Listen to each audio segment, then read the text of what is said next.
on YouTube. Andrew Miller, Tarik LaCour, Shane Black from Hook'emHeadlines.com. We're coming at you today, looking ahead to the 2023 season for Texas football. Kind of giving some of our early takes, thoughts on who's coming back, what Texas might look like next season. We just had the season wrap up a couple days ago because we're filming Wednesday night. We're about 48 hours after the massacring that happened in LA. Unfortunately, be feeling horribly bad. To put it mildly. Yeah. But I think I told you that was going to happen. So after the Michigan game, I ended up having a little bit more faith that TCU would be able to hang. But I mean, the Michigan game probably would have been like a 20-point game in the Wolverines' favor had they not done literally everything to shoot themselves in the foot from a preparation and coaching perspective. I would say everything, but they did not have a good game plan coming into that one. Anyway, so let's start here. We had a lot of the way too early polls released on Monday. I covered about 5 or 6 of them. Texas was anywhere between 14 and 17 in all of them, except for The Athletic from Stuart Mandel. I tweeted about this. He had Texas as one of his 4 or 5 teams on the outside looking in, with Texas A&M at number 25.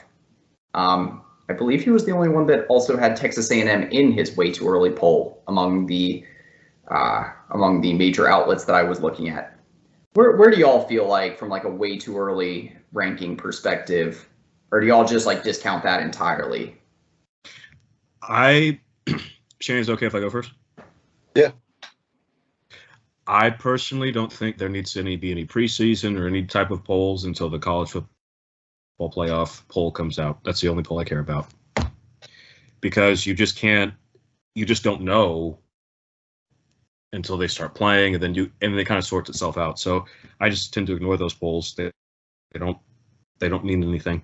As you can, of course, polls get it right sometimes, and that we know that Georgia, Alabama, Clemson, some of these blue bloods who have been doing well will continue to do well, or at least there's no reason to think that they won't. But then, of course, there's always the outlier of Notre Dame and TCU, who started off the season unranked and ended up in the national championship. So I think the best thing to do is to look at each team, kind of see what the strengths and weaknesses are, and then kind of let everything play out. But I don't put much stock in polls other than the college football playoff poll, which is the only one that matters in the end. Oh, were you talking about 2012 Notre Dame? Yes. Oh, right. Yeah. Okay. Yeah, I kind of agree with Tarik in that sense. The age-old story is Texas being ranked too high and not finishing up to expectations. So, as long as there's not some super high expectations put on the program, top 10 preseason type finish, I don't really have any qualm with anything. Texas being ranked 14, 15, 16, 17, or, even Mandel keeping him out, because I can see why I can see why, he came up with what he did. Because when you're looking at preseason polls, what are they really grading off of? Mandel is probably just tired of, people saying, oh, because Texas has so many blue chip players, they're going to finish this high, which they really haven't. But I think if the preseason poll's goal is to predict where a team is going to finish, I think, at least speaking for myself, Texas is, hopefully a little too low here, because I think this team has a really good chance, as we get into talking about who's returning, to win the Big 12. And I think if you win the Big 12, you're going to end the year better than 14. So if the preseason poll's goal is to, gauge where the team's going to land, I would be a little more bullish on Texas than what people have. That said, I don't, anyone for ranking them anywhere really on their poll right now. Yeah, I think at this point, the only thing that I really put much stock into during the offseason, it's just because this actually helps you form an opinion of how teams are made up, is returning production rankings and the S&P Plus, some of the advanced analytic services. if you got some numbers to base it off of, something concrete, then I do really like looking at that. I will say this. I remember looking back last offseason and mentioning that, it's interesting to see TCU. I think they led the Power 5 in returning production at one point in the offseason heading into the preseason. And some late portal additions ended up moving them down to like number 3. But, those sort of things still matter. So I think this serves as a good, bridge to what I want to talk about next. And that's some of the returning starters that Texas recently had announced. Christian Jones, I believe, was the most recent, returning Longhorn to be announced for 2023. Jordan Whittington, and then T'Vondre Sweat. It looks like Xavier Worthy is probably returning. I guess that's still not 100% decided yet, but, we probably averted him entering the portal. Jaden Blue averted him entering the portal as well. So 10 starters looks like coming back to Texas on the offensive side of the ball next year. How are y'all feeling about some of the guys returning or maybe what we're losing? Yeah, I think to start, Jordan Whittington, massive returnee. 2 weeks ago, we were really unsure of, what this wide receiver room was going to look like in 2023. With Whittington being concrete and coming back, and looks like Worthy's coming back as well, that's a great sign. And I'm almost more excited about Whittington returning. Obviously, he doesn't have the same ceiling as Worthy, but I think for Quinn Ewers to really progress, he needs that safety blanket that Whittington provides. Really good third down receiver. Obviously, a little bad taste in our mouth with the drop against Washington, but normally pretty sure-handed, finds a sweet spot in the zones. And I think he is, a very high floor player that's going to help out a lot of these young receivers. And, his impact is not only going to be felt in 2023, but hopefully down the line with how he helps groom the young guys like DeAndre Moore, Jonte Cook, Ryan Niblett, Savion Red, and such.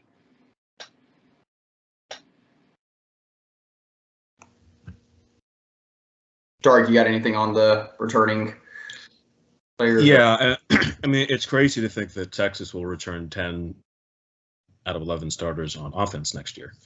Of course, the one star that they lose is Bijan Robinson, but I think that while a player like Robinson and Roschon Johnson you can't just replace with one player, I think that the amount of the running backs that we have and the offensive line will be able to make up an account for that, and I expect us to be more of a passing team next year, and then lean on the run later in the year as those guys get their feet wet. So I think if you look at a team like TCU, Kansas State, and a lot of other like teams that have gone on championship runs, they've been veteran teams, and Texas, really because of attrition, because of transfers, because of head coaching changes, because of assistant coaching changes, has not really been a veteran team in a long time.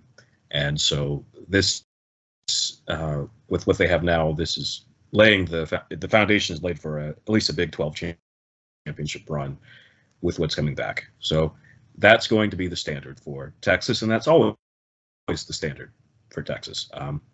As Rod Baber said recently on the Longhorn Blitz podcast, which I'm a big fan of, I'm sure our listeners are too, he's like, look, I won 11 games several times at Texas, but I didn't make it to a championship game and I didn't win a championship, so I didn't meet the standard. The standard is being in the championship game and winning championships, and if you don't do that, you're not meeting the standard. But I think that Texas has the returning veteran presence and the talent, and I think when we'll get to this, they need more at receiver, but I think the talent and experience is there to make a run at the Big 12 this year, even with the additions that are coming to the league. Yeah, I'm excited about what this offense can do next year, especially like having this level of stability along the offensive line. It's great to think that, Quinn Ewers heading into the offseason with momentum, and that at a bare minimum, both of his offensive tackles, Kelvin Banks, very impressive, best freshman offensive tackle in the country and one of just the best talents at offensive tackle in all of college football, future top 10 pick. And Christian Jones had his best season pass blocking of his career and continued to be a force on the edge in run blocking. So, getting some valuable guys back there. I think DJ Campbell can move into the starting lineup on the interior next year. I think I would like to see that. But maybe Cole Hudson will be able to hold him off, and we'll see, same group, or that Hayden Connor will end up getting shifted elsewhere, and then you'll see Cole Hudson and DJ Campbell. But the offensive line I'm excited about. The receiving core, I think there is some question marks, and I still think that there's questions in the running back room. Not like... Well, there can't not be when you lose a Doak Walker. Obviously, yeah. But I think the more pressing question for me is like, what does Texas do to, get someone else that you can rely on for the ground game next year? I actually said this, and I know that there's been a lot of talk about this since, but I said right after we lost the Alamo Bowl that I feel like whether it's getting someone else out of high school or hitting the portal, I think that Texas needs to get a guy like maybe like a 6 foot, 215-pound running back, kind of that type mold. I had mentioned Micah Bernard from Utah. I think that type of back, where you don't need like some like stud that rushed for 1,000 yards elsewhere, but some guy that can get you 5 yards per carry, can run the inside zone or just roll over people, be able to set the tone in the zone run game. I think that would be huge. But do y'all think that running back wise we're set right now? So I think the question, like Tarik said, you can't really replace what Bijan and Roschon meant to this program, but I think the question is about the running back room. I wonder how different they would be had Texas been able to run the ball well against Washington, because that's clearly what's sticking in everyone's minds. If you look right now, you have a running back room with Jonathan Brooks, Keelan Robinson, Jaden Blue, and Cedric Baxter Jr. There's a ton in that room, and some actual production that we've seen from Keelan Robinson and Jonathan Brooks. So on paper, I wouldn't think that we need to add anyone else to that room, maybe for some depth purposes, but all four of those guys should be able to play within this offense meaningful snaps. That said, what we saw against Washington, whether that was just Sark getting away from the run game, not really being able to establish any physicality in the trend, that was a bit concerning. So you certainly don't want to look up week 4, week 5, and you're seeing what you saw against Washington. That said, I don't really expect that to happen. So currently I'm happy with how the running back room looks.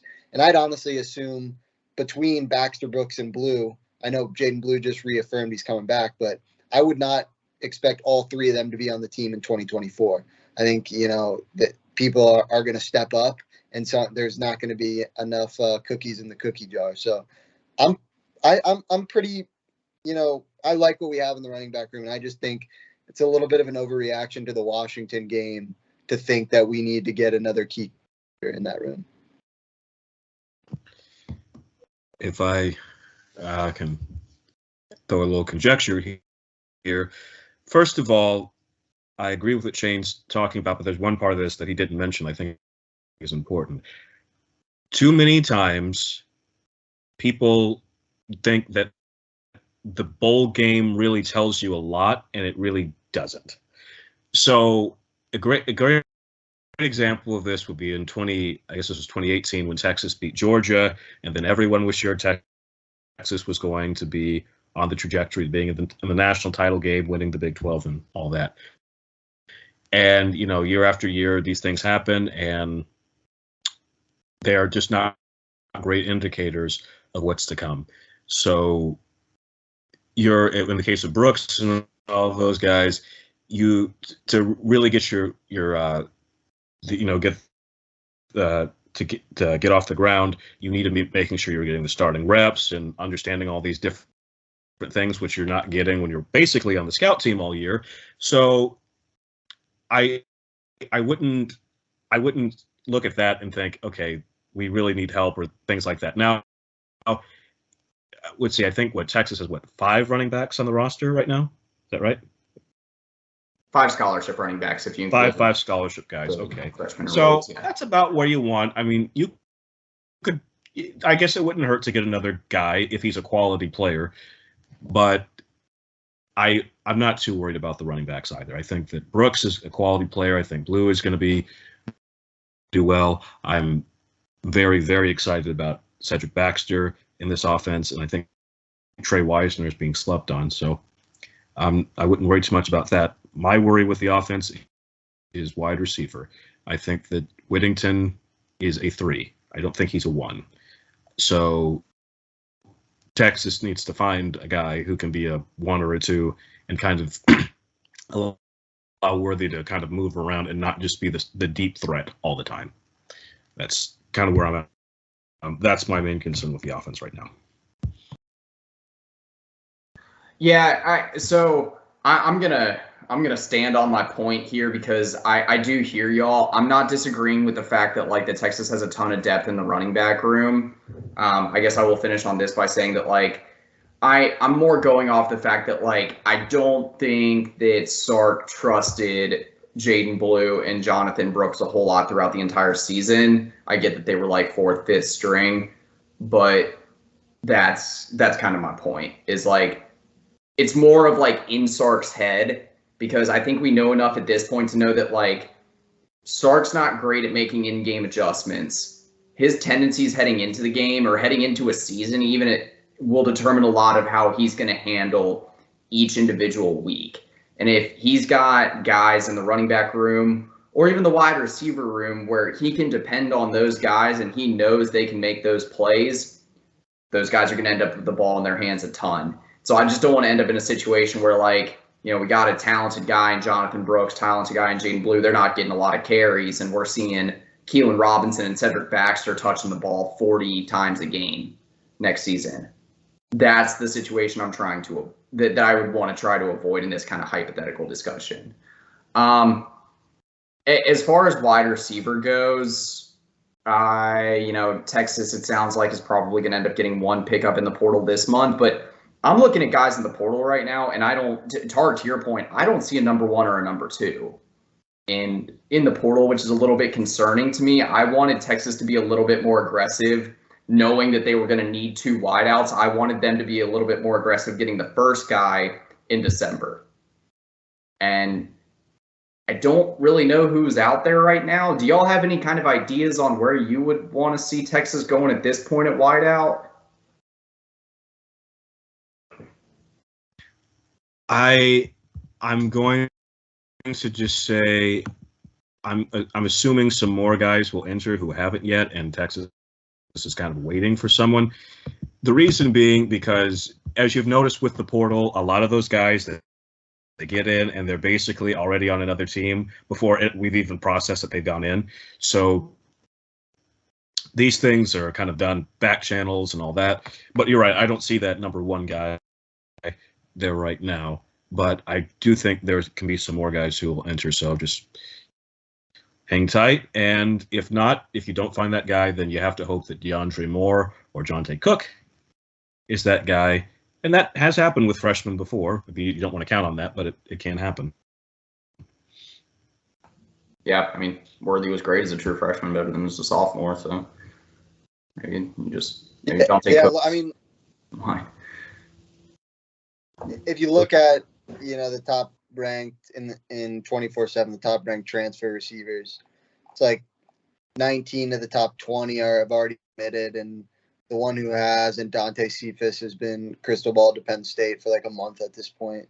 So he seems, like that's going to happen. So I completely agree with what you're saying. There's definitely not a number 1 or even a number 2. And then I think it comes to, I mentioned on a previous episode, but I think it is important to add, a veteran receiver who has some production. But say if like Milton was added like onto the 2023 team, I don't really think he's going to get, a ton of run. I think it would have been, we needed a 1 or a 2. That didn't happen. And at this point, I'm one of those guys who would rather roll out the freshmen, roll out Brennan Thompson, Savion Red, and see what they got. Clearly, Andrew, what you just stated, Sark is not that way. He likes the guys that he trusts.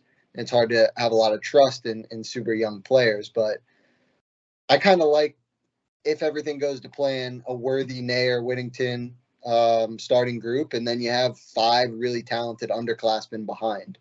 There is some volatility with that rotation there, and I guess I'm just hoping for the best, but I like the talent that we have in that room. So I don't necessarily disagree with you guys. We still need to add a piece, but I also am not super worried if what is coming together stays together.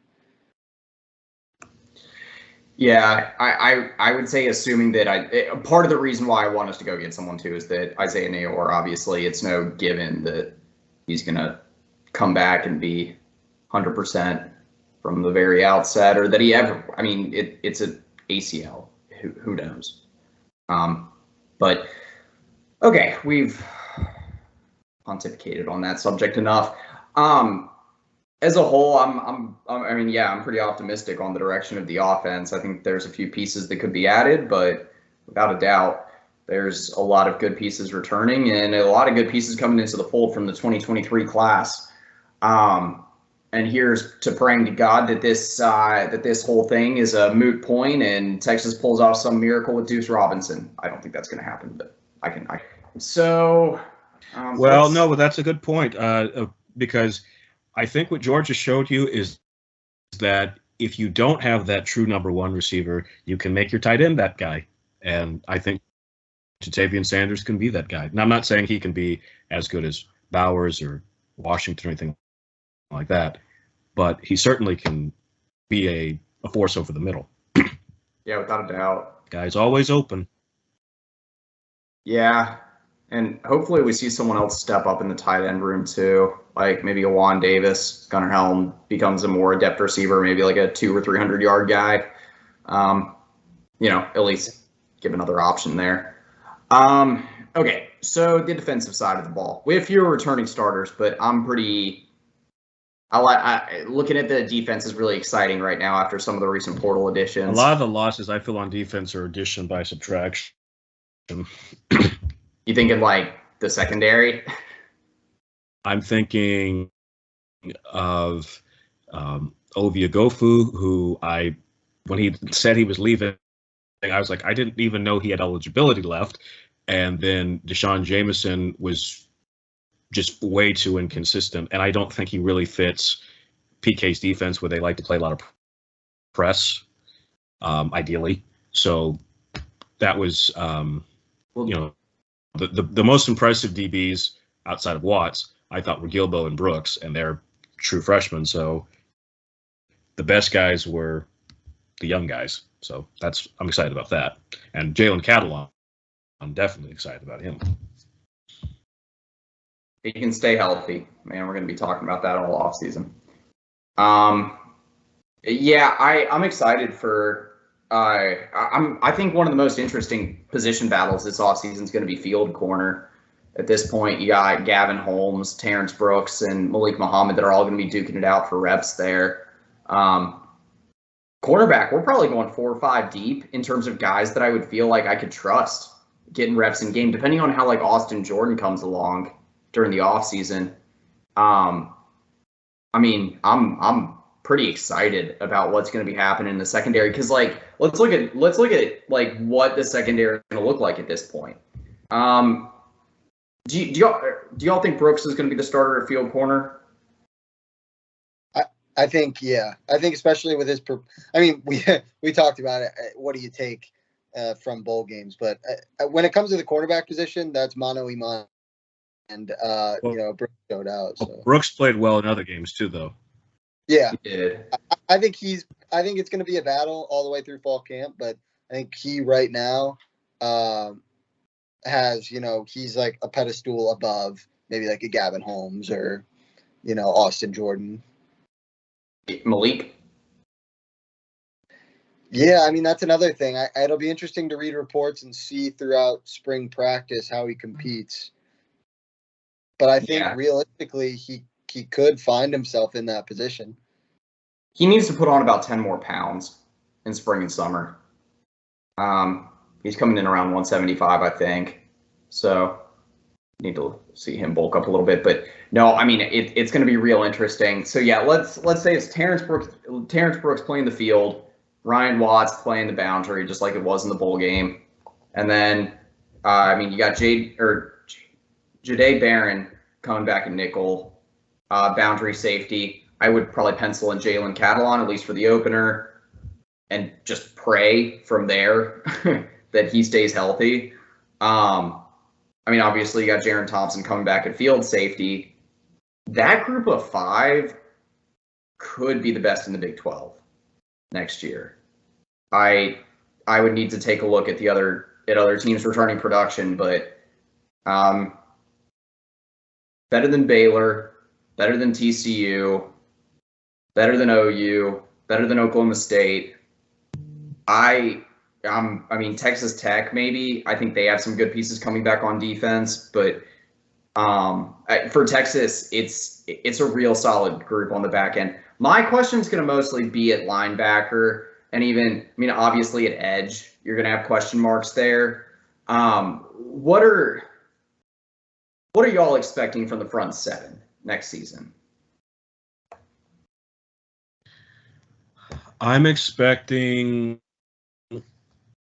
Here's the big question: is if you got Barron Sorrell on one edge, you're gonna have him setting the edge, stopping the run, and being a decent to pretty good pass rusher. So really, the question is that buck position that Ovie Oghoufo has vacated, and who's going to take that? And I think the 2 prime candidates for that are going to be Justice Finkley and Tapp and Ethan Burke.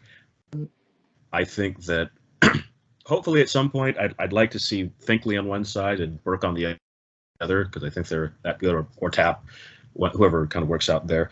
But I think that Tapp and Burke are more natural pass rushers than Oghoufo, so I think the pass rush will upgrade. But it really is going to depend on how well Burke and Tapp take to the weight room, because they need to add strength to hold up throughout a season. But it's good that we have depth, so you will see some rotation there. That's going to be very important, especially later in the season. As far as like the defensive line, not worried there at all.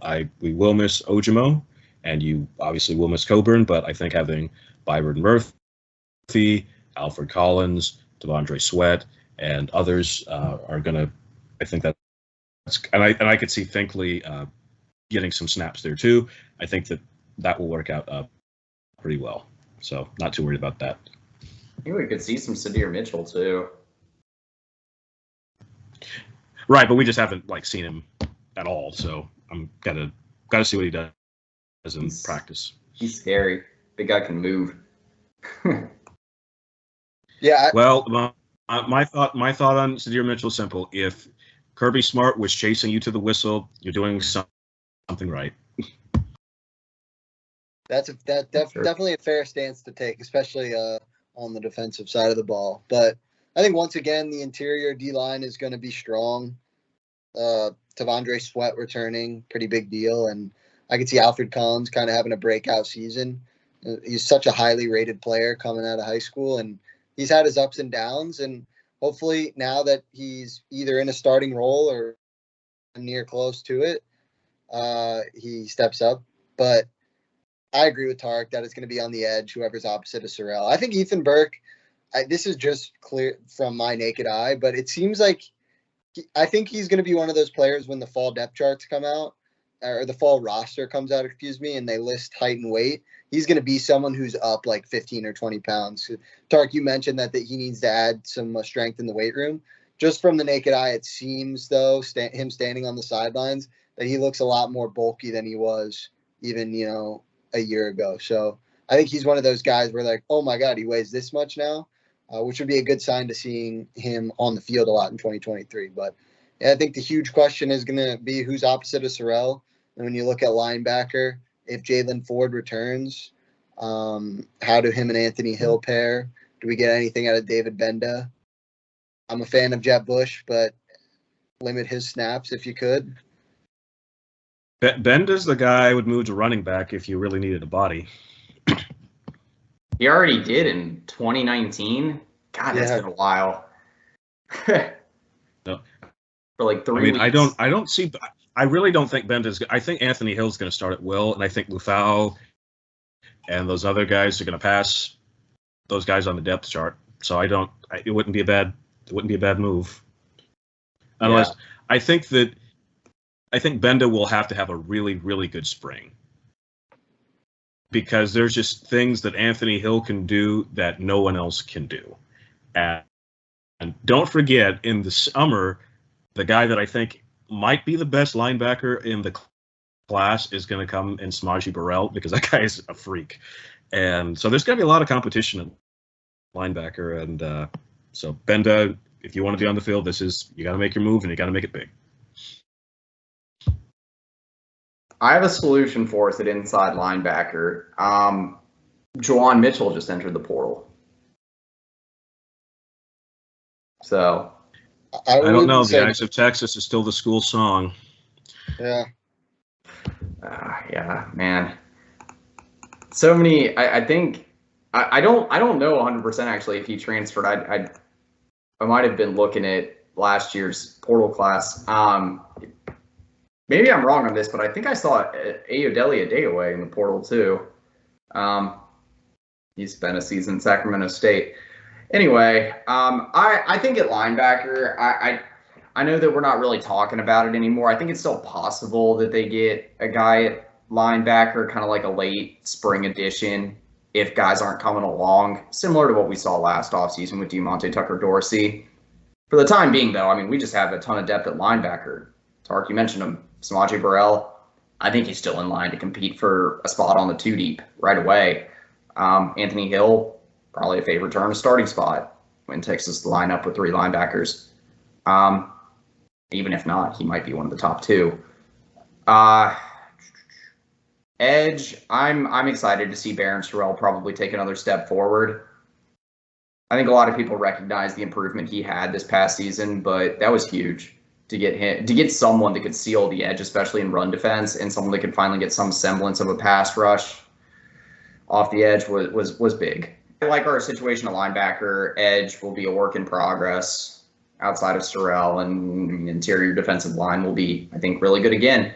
Okay, the last thing I wanted to do here, because like I said, I wanted to I want this entire video to just kind of be expectations on both sides of the ball, and just in general, like a way too early look ahead for 2023. And the last thing I want to do is each of us kind of giving 1 or 2 things that we want to see out of Texas in general before the start of the 2023 season, where we can say, okay, I'm confident that we are set up for a good season.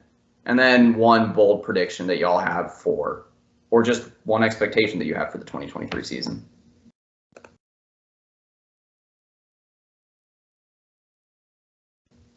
Whoever wants to start. Yeah, I can go. I think this goes without saying, but health throughout the spring, and then guys who were previously injured, like Isaiah Nair, to, be coming along. No setbacks like we saw from, unfortunately, Troy O'Meary a couple times. So I think that is what I'm really looking for. And then second in spring ball would be, we just mentioned it, but someone in the edge room not named Barron Sorrell or Justice Finkley to step up, whether that's an Ethan Burke, a Jamon Taft, someone to come out, and you hear reports like, this guy, he looks like he belongs, he's getting to the quarterback, even though it's just touch football on the quarterback, that he's really stepped up. Because looking right now, that's, in my opinion, the biggest concern for this team. And I'd just like to see that depth be developed, and spring's a great time to do it. Yeah, like a bold prediction or an expectation for the season itself. Ooh, why don't you go to Tarik on what he wants to see, and I'll come back to my bold prediction. I'll curate it. Give me a minute or 2. Okay. Bold prediction, but it's not that bold. While we are very nervous about what will happen to the running back position Texas will again have an 1,000-yard rusher in 2023. There's a bold prediction for you. As far as expectations, I expect that the Texas defense will slightly improve, especially on the pass rush, and especially if Catalon stays healthy. If Catalon is healthy and everyone on defense is healthy in week 2, I think there will be enough for Texas to win in Tuscaloosa as well. So I think a guy like Catalon, when you're facing a brand new quarterback who will be making either his let's see if it's what's his name? If it's Milrow, that will be his 3rd start, and if it's another person that's like a freshman, it'll be their 2nd start. So I think that this can be a game that you can push a guy into a lot of mistakes. So those are my 2 bold predictions. But I expect them to be better, and I expect the pass rush to be better. So I expect that either one of Ethan Burke, Tapp, or Finkley will have 6 or more sacks this coming season. So that will be that. On offense, I expect Quinn Ewers to take the next step and to solidify the offense enough that we will be in the Big 12 championship game and we'll be a team that no one wants to play throughout the course of the year. But that is contingent upon finding a good receiver or 2 to add to this to the current roster. So those are my predictions and feelings. And as of right now, let's say that the Texas doesn't get that receiver or something like that. I think Texas should win 9 to 10 games next year with the current roster if everyone stays healthy, especially Quinn Ewers if he stays healthy. I don't think any of that was very bold. I mean, maybe a little bit bold, but I mean, I could see those coming to fruition if we revisited Experience has taught me to really shoot the under with Texas. Yeah, that's true. Shane, do you want me to come back to you for the bold prediction after I kind of give my spiel, or do you want to? No, I would say almost a little bit piggybacking off of Tarik. I think Quinn Ewers, massive leap in year 2. On this, and Sark took the job 2 years ago. He wants guys who have been in his system a year before they even play. So for Quinn to play in year 1 of the system, just put him behind the 8 ball. I'm going to say 35 pounds for Quinn. And then on the defensive side of the ball, we mentioned it, talking about the defensive backs. I think it's going to be one of not the best defensive back rooms in the Big 12, but in all the country. I think hopefully Texas is playing from a lead a lot, so their raw numbers might not look as great just because the other team's going to be throwing. But I think when you break it down, this defensive backfield is going to be really, really good and something that helps carry the Texas defense when you get a little freshman mistakes from the front 7. Okay. Yeah, I mean, I like the shape of the defensive backfield right now, and that can definitely be something that carries the defense at the outset of next season. One thing that I want to see from, I mentioned the interior defensive line earlier, and, I think they'll be really good again. One of the more intricate things that I want to see from the interior defensive line during the offseason is the emergence of kind of another disruptor in terms of the interior pass rush. I think one thing that gets lost in the shuffle, because we do have T'Vondre Sweat and Byron Murphy coming back, is the fact that Moro Ojomo and Keontre Coburn were our 2 best interior pass rushers. They were the guys generating most of the havoc up the middle, whereas guys like Sweat and Murphy were actually a little bit more effective for most of the season in run defense than they were in the pass rush.